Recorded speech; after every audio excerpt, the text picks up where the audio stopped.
The Villeroy Boch corner module is supplied with an installation kit containing the following items: an outlet fitting, either with or without pop-up waste outlet, a rotary knob cover cap for single pop-up waste outlet fittings, fixing items. The following are also required: P-trap, silicone gun, silicone wiper, primer. The corner module is suitable for fitting on an under-sink corner cabinet with side lengths of 90 centimeters. First, fit the corner support supply to the wall at the level of the countertop bearing surfaces of the under-sink cabinet. Apply a bead of silicone to the countertop bearing surfaces of the under-sink cabinet. Insert the module.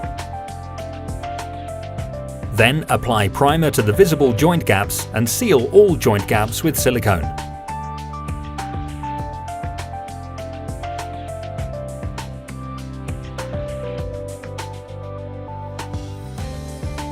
Remove any surplus sealant. Connect up the supply and outlet lines. More information on installing the tap and outlet fittings can be found in a separate video.